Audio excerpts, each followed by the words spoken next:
நான் கூட உன்னை ரொம்ப சாதாரண ஆளுன்னு தான் நினைச்சேன். ஆனா 2 நாள்ல வெளியில வந்து உன் பவரை காட்டிட்டியா? எப்படியா?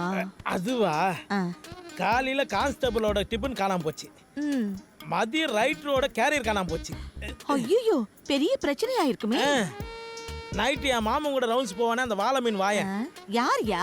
அதான் அந்த ஏட்டு, ஓ. அவன் வாங்கி வச்சிருந்த கொத்து பரோட்டா காணாம போச்சுன்னு எல்லாரும் ஒண்ணு கூடி என்கொயர் பண்ணானுங்க. ஆ, கடைசியா நான் தான் சாப்பிட்டேன்னு கண்டுபிடிச்சிட்டானுங்க. எப்படியா கண்டுபிடிச்சாங்க? சாப்பிட்டு கை கழுவாம சுத்தின்னு இருந்தேன், வாடையை வச்சு கண்டுபிடிச்சிட்டானுங்க. அன்னைக்கு நைட்டு மொத்த பேர் சேர்ந்து போட்ட கொத்து பரோட்டா தான் இப்போ நீ என் முதல்ல பார்க்குறேன். அதில் ஒருத்தர் சில்லி சிக்கன்லாம் போட்டான் தெரியுமா? சில்லி சிக்கனா? இல்லையா, ஆஃப் பாயில்.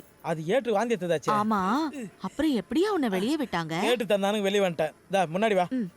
வாங்கின அடியில் கொலை பசியாகி மறுநாள் காலையில் என் மாமனோட டிஃபன் பாக்ஸை திருட்டேன். ஐயோ, அந்த ஆள் உடனே துப்பாக்கியை தூக்கிருப்பானே.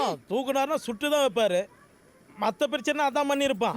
இது சோத்து பிரச்சனையாச்சே.